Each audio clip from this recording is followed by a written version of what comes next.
Hello students, welcome to my YouTube channel Mathverse MBA MCA। देखिए, आज के लिए मैं टॉपिक लेके आई हूँ पर्ट यानी कि project evaluation and review technique.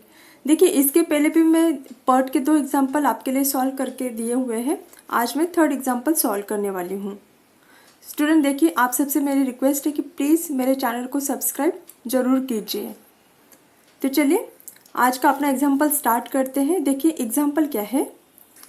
The following table shows the jobs of a network along with their time estimates। अभी देखिए यहाँ पे क्या दिया है, एक्टिविटीज़ दिए हैं। कितने एक्टिविटीज़ है? 1 2 3 4 5 6 7 8 9 एक्टिविटीज़ है। और हर एक एक्टिविटी के लिए यहाँ पे 3 अलग अलग पार्ट में क्या दिया है, ड्यूरेशन, टाइम ड्यूरेशन दिया हुआ है। ठीक है, एस्टिमेटेड ड्यूरेशन, क्योंकि देखिए जो पर्ट होता है ना, पर्ट में आपको डायरेक्टली ड्यूरेशन नहीं दिया रहेगा। जो ड्यूरेशन है वो 3 अलग अलग पार्ट्स में डिस्ट्रीब्यूट किया हुआ आपको मिलेगा। पहला वाला होता है ऑप्टिमिस्टिक, सेकंड होता है मोस्ट लाइकली, जिसको हम रिप्रेजेंट करते हैं TM से, और थर्ड वाला पार्ट होता है पेसिमिस्टिक। ठीक है, तो हर एक एक्टिविटी के लिए यहाँ पे 3 अलग अलग पार्ट्स में आपको एस्टिमेटेड ड्यूरेशन मिल जाएगा। अभी देखिए यहाँ पे आपको क्या क्या निकालना है।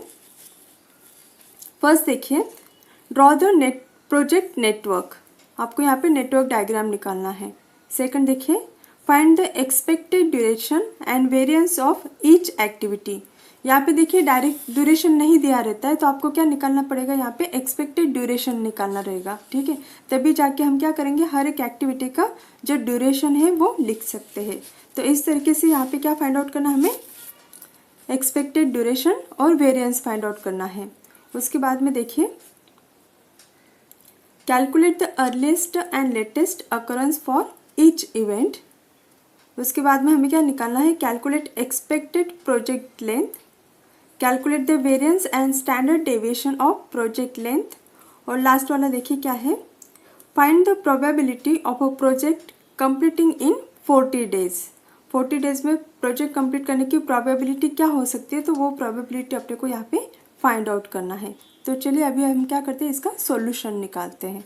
तो सबसे पहले हमें क्या करना पड़ेगा, देखिए यहाँ पे हम नेटवर्क डायग्राम निकाल के लेते हैं।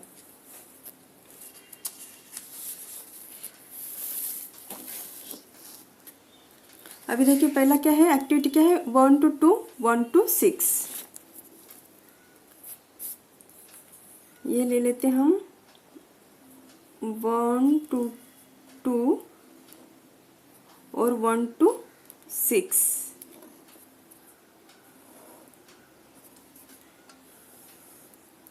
उसके बाद में देखिए क्या है, 2 to 3 2 to 4,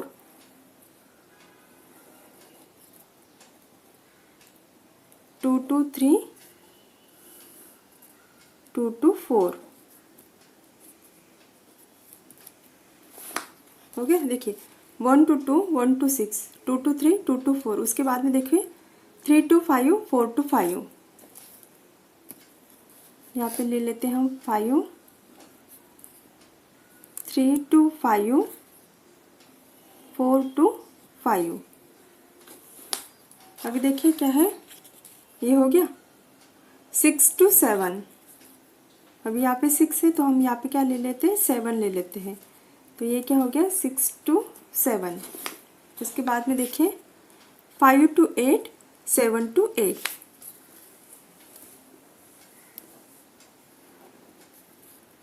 फाइव टू 8 और ये आ गया अपना 7 to 8। ठीक है, तो इस तरीके से ये हमने क्या बना लिया, यहाँ पे नेटवर्क डायग्राम बना लिया। ठीक है, उसके बाद में देखिए इस हर एक नोड के लिए हमें यहाँ पे क्या निकालना पड़ेगा, अर्लीस्ट स्टार्ट टाइम और लेटेस्ट फिनिश टाइम निकालना पड़ेगा। तो हम अभी यहाँ पे क्या कर लेते हैं, ऐसे बॉक्सेस निकाल के लेते हैं। देखिए how to draw the network diagram, इसके लिए मैंने स्पेशल 2 वीडियोस बनाए हैं, आप मेरे चैनल पे जाके वो वीडियोस देख सकते हो। ये 2 बॉक्सेस मैंने किसके लिए बनाया है, एक रहेगा आपका अर्लीस्ट स्टार्ट टाइम और दूसरा रहेगा लेटेस्ट फिनिश टाइम।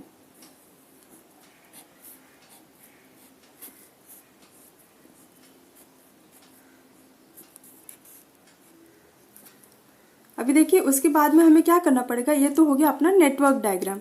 अभी क्या करना पड़ेगा, देखिए find the expected duration and variance of each activity. अभी देखिए हमें यहाँ पे जो दिया हुआ था टेबल में वही वाला पार्ट हमने यहाँ पे लिख के लिया है। एक्टिविटीज़ जो भी थे वो लिख के लिया। एस्टिमेटेड जो ड्यूरेशन दिया था वीक्स में, ऑप्टिमिस्टिक, मोस्ट लाइकली और पेसिमिस्टिक टाइम, तो वो ड्यूरेशन भी हमने यहाँ पे लिख के लिया है। अभी हमें यहाँ पे क्या कैलकुलेट करना है, मीन ड्यूरेशन और वेरिएंस कैलकुलेट करना है। देखिए मीन ड्यूरेशन का फॉर्मूला क्या होता है,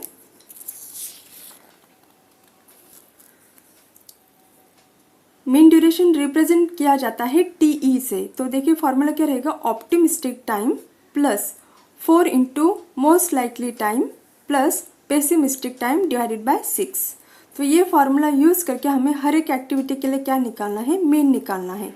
अभी आप देख सकते हो कि पहली एक्टिविटी क्या है अपनी 1 to 2, बराबर। यहाँ पे देखिए 1 to 2। तो देखिए इसका मीन ड्यूरेशन हम कैसे निकालेंगे, 1 plus 4 into 7 plus 13 divided by 6। Second activity के लिए कैसे निकालेंगे, 2 plus 4 into 5 plus 14 divided by 6।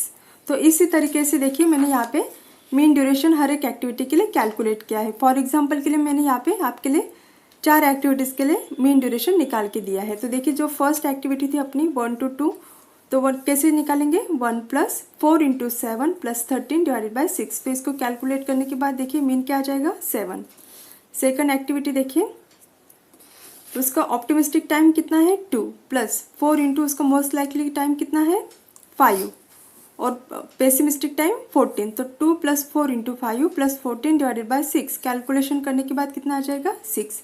Same तरीके से अपने को हर एक एक्टिविटी के लिए क्या निकालना है, यहाँ पे मीन निकालना है, ठीक है। और देखिए हर एक एक्टिविटी के लिए हमें क्या निकालना है, वेरिएंस निकालना है। तो वेरिएंस का फॉर्मूला क्या रहता है, sigma square is equal to pessimistic time minus most likely time divided by 6 whole bracket square.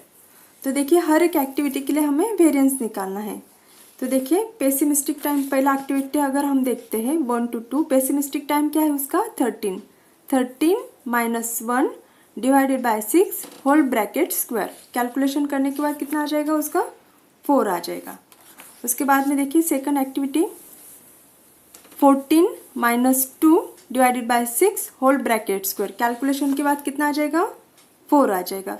तो इस तरीके से आपको क्या करना है, हर एक एक्टिविटी के लिए वेरिएंस निकालना है, ठीक है। तो चलिए अभी हम क्या करते हैं, यहाँ पे हर एक एक्टिविटी का वेरिएंस और मीन ड्यूरेशन लिख के लेते हैं।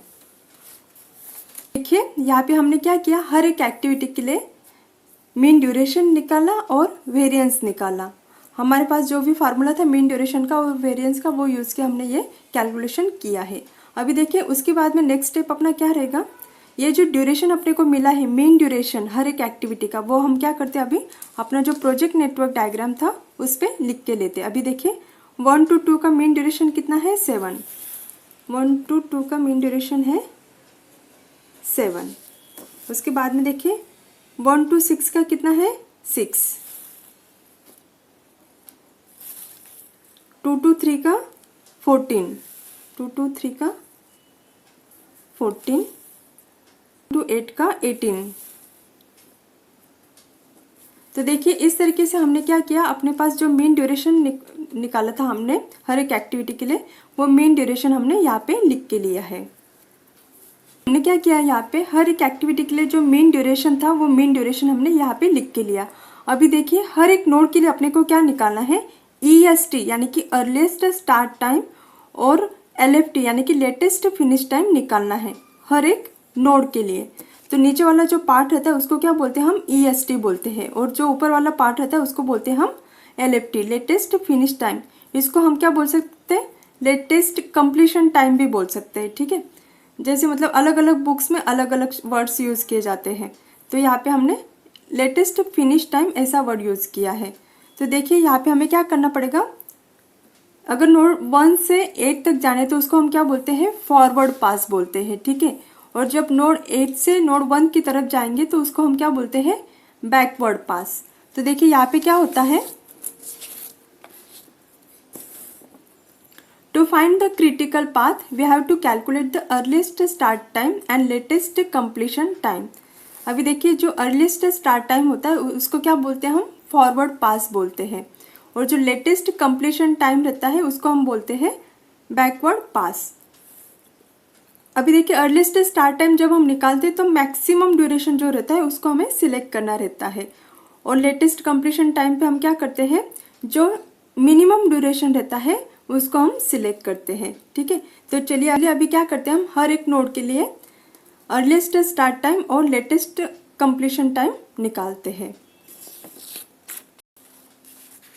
अभी देखिए जो अपना स्टार्टिंग का नोड होता है उसका EST हमेशा क्या होता है, 0 होता है, तो हम क्या करते हैं यहाँ पे 0 लेते हैं। ठीक है, अभी देखिए नोड 1 से लेके 6 तक यहाँ पे हमें क्या, ये क्या हो गया अपना 1 क्या हो गया ना, हेड नोड, ये क्या है टेल, और ये क्या है हेड। ठीक है, यहाँ पर हम बोल सकते हैं इसको starting node, ending node, I यानी कि स्टार्टिंग नोड और J यानी कि एंडिंग नोड। ठीक है, अभी देखिए हमें क्या करना है, फॉरवर्ड पास निकालना है, तो फॉरवर्ड पास में हम क्या करते हैं, EST प्लस ड्यूरेशन, तो 0 + 6 कितना हो गया, 6।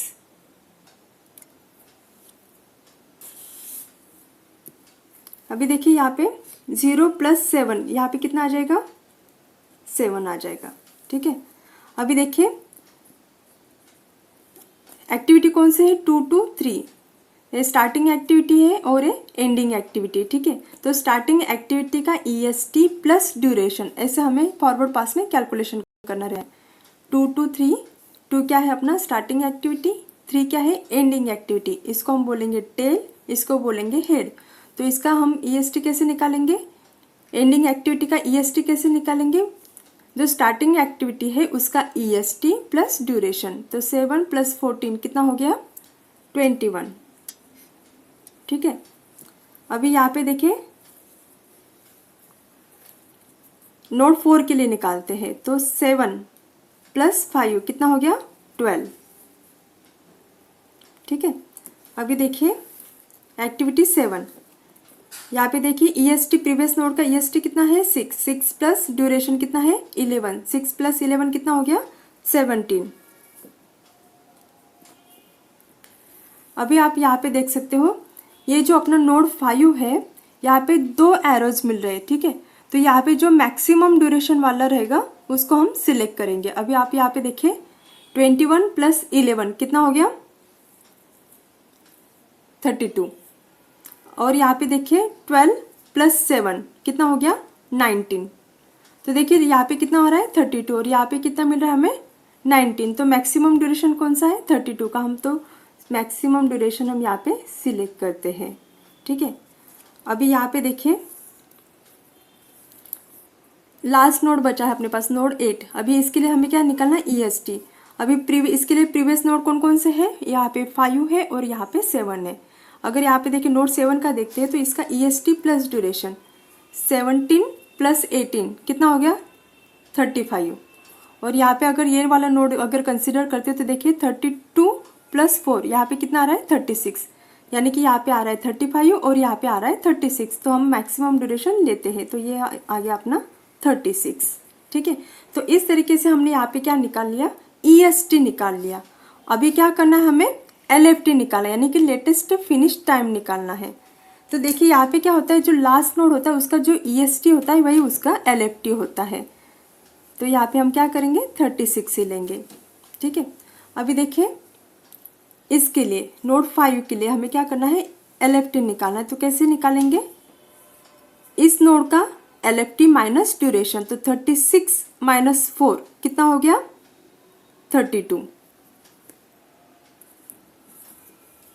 अभी यहाँ पे देखिए 36 - 18 कितना आ गया, 18 आ गया। ठीक है, अभी यहाँ पे देखिए नोड 4, अभी यहाँ पे देखिए यहाँ पे क्या है ड्यूरेशन, 32, 32 - 7 यहाँ पे कितना आएगा, 25 बराबर। अभी कौन से नोड के लिए, नोड 6 के लिए निकालते हैं। तो यहाँ पे देखिए 18 LFT से सब्सट्रैक्ट करना है हमें ड्यूरेशन, LFT माइनस ड्यूरेशन, तो 18 - 11 कितना आ जाएगा, यहाँ पे 7 आ जाएगा। ठीक है, ये हो गया। अभी देखिए इस नोड के लिए देखिए 32 माइनस 32 यानी कि LFT 32 माइनस 11, तो यहाँ पे कितना आ जाएगा 21, ठीक है। अभी देखिए कौन सा नोड, नोड 2, यहाँ पे देखिए ड्यूरेशन कितना है, यहाँ पे देखिए LFT कितना है 21 और ड्यूरेशन कितना है 14, तो 21 माइनस 14 कितना आ जाएगा 7। अभी देखिए लास्ट अपने पास एक ही नोड बचा है, नोड 1। अभी आप यहाँ पे देखिए, यहाँ पे LFT कितना है 7, 7 माइनस 6 कितना आ जाएगा 1, और यहाँ पे देखिए LFT कितना है 7, 7 माइनस 7 0। तो देखिए जब हम बैकवर्ड पास निकालते हैं ना, तो बैकवर्ड पास में क्या होता है, जो मिनिमम ड्यूरेशन रहता है उसको सिलेक्ट करते हैं। तो यहाँ पे देखिए ड्यूरेशन 1 मिल रहा है और यहाँ पे ड्यूरेशन मिल रहा है 0, तो हम क्या सिलेक्ट करेंगे 0। तो इस तरीके से यहाँ पे हमें क्या मिल गया, हर एक नोड के लिए हमने क्या निकाला, यहाँ पे LFT निकाला यानी कि लेटेस्ट फिनिश टाइम निकाला और अर्लीस्ट स्टार्ट टाइम निकाला, ठीक है। अभी देखिए यहाँ पे हमें क्या करना रहता है, क्रिटिकल पाथ निकालना है। अभी देखिए एग्जाम्पल में, देखिए एग्जाम्पल में क्या पूछा गया था, ड्रॉ द प्रोजेक्ट नेटवर्क। अभी नेटवर्क डायग्राम हमने निकाल लिया। उसके बाद में find the expected duration and variance of each activity, तो वो भी हमने निकाल के लिया। उसके बाद में देखिए थर्ड पार्ट क्या पूछा था, calculate the earliest and latest occurrence for each event, वो भी हमने अभी निकाला है। अभी देखिए फोर्थ पार्ट कौन सा है, calculate the expected project length. अभी हमें क्या फाइंड आउट करना है, यहाँ पे expected project length find out करनी है। तो यहाँ पे देखिए क्रिटिकल पाथ कैसे निकालते हैं हम, the longest path in the network. अभी देखिए यहाँ पे ना अलग अलग हमें 3 पार्ट्स मिल रहे हैं, 3 अलग अलग पाथ्स मिले। पहला पाथ देखिए 1 to 2, 2 to 3, 3 to 5, 5 to 8। Second path क्या है 1 to 2, 2 to 4, 4 to 5, 5 to 8। और third path 1 to 6, 6 to 7, 7 to 18, sorry 1 to 6, 6 to 7 और 7 to 8। तो ये आ गया अपना थर्ड पाथ। तो अगर आप कैलकुलेट करते हो तो ये जो पाथ रहेगा ना आपका 1 to 2, 2 to 3, 3 to 5 और 5 to 8, ये अपना लॉन्गेस्ट पाथ रहेगा। तो इसको हम क्या बोलेंगे, क्रिटिकल पाथ बोलेंगे, ठीक है। देखिए जो अपना फर्स्ट पाथ है ना 1 to 2, 2 to 3, 3 to 5 और 5 to 8, इसका ड्यूरेशन हमें कितना मिल रहा है 36 मिल रहा है। और जो सेकंड पाथ है 1 to 2, 2 to 4, 4 to 5, 5 to 8, तो इसका ड्यूरेशन हमें कितना मिलेगा 23 मिलेगा। और जो लास्ट पाथ है 1 to 6, 6 to 7, 7 to 8, तो इसका ड्यूरेशन हमें कितना मिलेगा 35 मिलेगा यहाँ पे, यानी कि 36, 23 और 35। तो कौन सा लॉन्गेस्ट है 36 वाला। तो कौन सा पाथ हम सिलेक्ट करेंगे, ये ऊपर का पाथ सिलेक्ट करेंगे। यहाँ पे देखिए जब हम क्रिटिकल पाथ निकालते हैं ना, तो यहाँ पे कुछ सर्टन्स कंडीशंस होते हैं, अगर वो कंडीशंस फुलफिल हुए इसका मतलब हम वो क्रिटिकल पाथ करेक्ट मिला है। तो देखिए यहाँ पे कंडीशंस क्या होती है, earliest start time of starting activity is equal to latest completion time of starting activity. Second condition देखिए, earliest start time of ending activity is equal to latest completion time of ending activity. और देखिए earliest start time of ending activity minus earliest start time of starting activity is equal to क्या होता है, duration होता है। In short यहाँ पे देखिए अगर जिस नोड का EST और LFT सेम रहेगा वो क्या रहेगा, अपना क्रिटिकल पाथ रहेगा। तो आप यहाँ पे देखिए, ये देखिए नोड 1 जो है वहाँ पे EST और LFT सेम आ रहा है। यहाँ पे भी देखिए LFT और EST 7 वैल्यूज मिल रही है। यहाँ पे भी देखिए नोड 3 के लिए EST और LFT सेम है, और यहाँ पे भी देखिए EST और LFT की वैल्यू सेम है। और जो लास्ट नोड है वहाँ पे भी EST और LFT की वैल्यू क्या है, सेम है। यहाँ पे देखिए क्या होता है,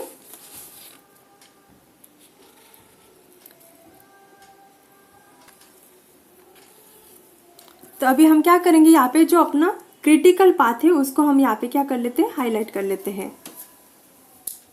तो यहाँ पे देखिए जो अपना स्टार्टिंग एक्टिविटी है उसका EST और लेटेस्ट कंप्लीशन टाइम सेम रहेगा। अभी देखिए अगर ये एक्टिविटी हमने लिया 1 to 2, तो यहाँ पे देखिए उसका जो EST है और LFT है उसका सेम रहेगा स्टार्टिंग एक्टिविटी का, बराबर। अभी अगर हम यहाँ पे देखिए ये एक्टिविटी लेते हो 2 to 3, जो अपना स्टार्टिंग का नोड है, बराबर, यहाँ पे देखिए जो स्टार्टिंग का नोड है उसका ES और LC क्या रहेगा, सेम रहेगा। अगर एक्टिविटी 2 to 3 लेते हैं तो उसका EST और LFT यहाँ पे सेम मिलेगा। सेम तरीके से एंडिंग एक्टिविटी के लिए अभी देखिए 1 to 2 में एंडिंग एक्टिविटी कौन सी आती है आपकी, नोड 2, तो यहाँ पे भी देखिए EST और LFT उसका सेम आता है। और यहाँ पे देखिए earliest start time of ending activity minus earliest start time of starting activity is equal to क्या आता है, ड्यूरेशन आता है। अभी देखिए यहाँ पे इसका ये क्या है, 1 फॉर एग्जाम्पल एक एक्टिविटी के लिए बताती हूँ मैं। देखिए 1 to 2 एक्टिविटी है, ठीक है। अभी देखिए जो अपना एंडिंग एक्टिविटी है उसका EST कितना है, 7 माइनस जो उसका स्टार्टिंग एक्टिविटी है उसका EST कितना है, 0। तो 7 माइनस 0 कितना आना चाहिए, ड्यूरेशन आना चाहिए, बराबर। तो 7 माइनस 0 कितना आ गया, 7। अभी देखिए यहाँ पे देखिए 2 to 3 एक्टिविटी, 2 to 3 एक्टिविटी में एंडिंग एक्टिविटी क्या है, 3, उसका EST कितना है, 21, ठीक है। और स्टार्टिंग एक्टिविटी क्या है, 2, उसका EST कितना है, 7। तो 21 माइनस 7 कितना आएगा यहाँ पे, 14। तो मतलब यहाँ पे ये भी कंडीशन फुलफिल हो रही है। कौन सी condition, earliest start time of ending activity minus earliest start time of starting activity is equal to क्या आ रहा है, DIJ यानी कि ड्यूरेशन। अभी यहाँ पे भी देखिए 32 माइनस 21 कितना आ रहा है, ड्यूरेशन आ रहा है। यहाँ पे भी देखिए 36 माइनस 32 कितना आ रहा है, 4 आ रहा है। तो यहाँ पे भी ये जो अपना पाथ है ये अपना क्रिटिकल पाथ मिल गया। तो अभी देखिए अपने को क्या फाइंड आउट करना है, expected project duration find out करना है। क्रिटिकल पाथ जो है वहाँ पे ड्यूरेशन क्या मिल रहा है, 7 + 14 + 11 + 4। तो वो अभी हम यहाँ पे लिख के लेते हैं, 36 वीक। कहाँ से लिखा हमने, अपने पास जो क्रिटिकल पाथ मिला था उसका ड्यूरेशन 7 + 14 + 11 + 4। तो ड्यूरेशन कितना मिल गया अपने पास, 36 वीक, ठीक है। क्रिटिकल पाथ क्या मिला अपने को, 1 to 2, 2 to 3, 3 to 5, 5 to 8। तो ये आ गया अपना क्रिटिकल पाथ। अभी देखिए जो अपने पास एक्टिविटीज़ है 1 to 2, 2 to 3, 3 to 5, 5 to 8। तो अभी हम क्या करते हैं, यहाँ पे हाईलाइट उसको कर लेते हैं, ठीक है। तो जो अपना एक्टिविटीज था क्रिटिकल पाथ, तो उसमें हमने क्या किया, यहाँ पे मीन ड्यूरेशन और वेरिएंस यहाँ पे हमने सिलेक्ट किया है, ठीक है। अभी देखिए जो अपना क्रिटिकल पाथ था 1 to 2, 2 to 3, 3 to 5, 5 to 8। तो वहाँ पे हमें project length variance sigma square कैसे मिल जाएगा। अभी देखिए 1 to 2, 2 to 3, 3 to 5, 5 to 8।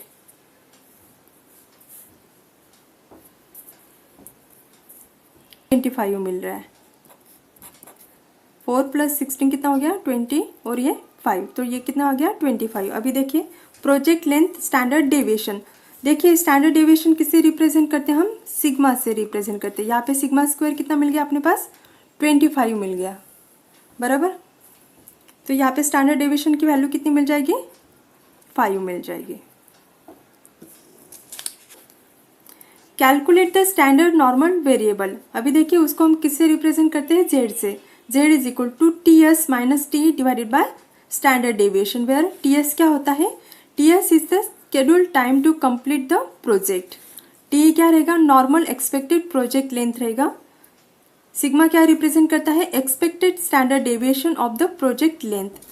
तो देखिए यहाँ पे हमें क्या निकालना है, प्रोबेबिलिटी निकालनी है। तो देखिए the probability that the project will be completed in 40 days, कितना टाइम ड्यूरेशन दिया पे, यहाँ पे 40 डेज का दिया है, is given by prob of Z less than और इक्वल टू D। और D की वैल्यू देखिए क्या है यहाँ पे, D is equal to TS - T divided by sigma. TS क्या है अपने पास, it's the schedule time to complete the project. TS की वैल्यू अभी कितनी है यहाँ पे अपने पास,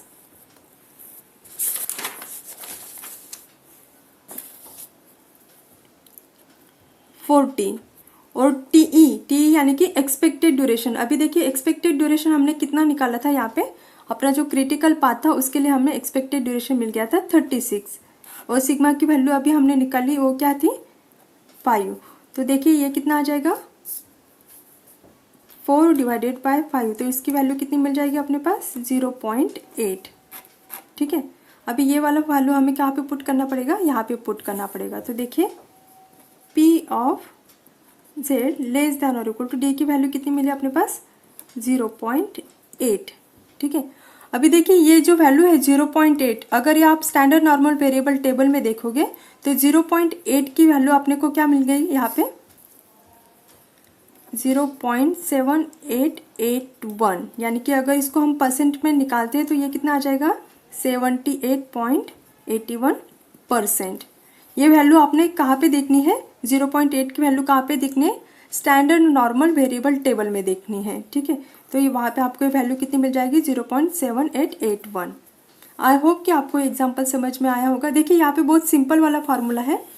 यहाँ पे हमें क्या फाइंड आउट करने बोला था, स्टैंडर्ड नॉर्मल वेरिएबल, यानी कि जेड की वैल्यू हमें यहाँ पे पूछी गई थी। ठीक है, आपको ये सिंपल वाला फार्मूला यूज करना है, Z is equal to T S minus T divided by standard deviation यानी कि सिग्मा। टी एस यानी कि जो टाइम, जितना टाइम ड्यूरेशन उन्होंने दिया रहेगा एग्जाम्पल में, यहाँ पे कितना दिया था 40 डेज का, तो यहाँ पे हमने 40 लिखा। टी यानी कि अपना जो क्रिटिकल पाथ का मीन ड्यूरेशन था वो निकाला, और यहाँ पे हमने वो क्रिटिकल पाथ का जो हमने स्टैंडर्ड डेविएशन निकाला था जो कि हमें 5 मिला, वो वैल्यूज हमने यहाँ पे पुट की। तो यहाँ पे हमें वैल्यू मिल गई 0.8। ये स्टैंडर्ड नॉर्मल टेबल में हमने देखा तो वैल्यू मिल गई अपने को 0.7881, यानी कि परसेंटेज में अगर निकालते हैं तो ये कितना आ जाएगा परसेंटेज 78.81। आई होप कि आपको एग्जाम्पल समझ में आया होगा। आपको कहीं पे भी डिफ़िकल्टी आ रही है तो आप मुझे कमेंट बॉक्स में लिख सकते हो। स्टूडेंट्स, आप सबसे रिक्वेस्ट है मेरी कि प्लीज़ मेरे चैनल को सब्सक्राइब ज़रूर कीजिए। देखिए क्या हो रहा है, बहुत सारे स्टूडेंट्स वीडियोस तो देखते हैं लेकिन चैनल को सब्सक्राइब नहीं कर रहे, तो प्लीज़ आप सबसे रिक्वेस्ट है मेरे चैनल को सब्सक्राइब ज़रूर कीजिए और लाइक ज़रूर कीजिए और ज़्यादा से ज़्यादा मेरे चैनल को शेयर ज़रूर कीजिए। Thank you.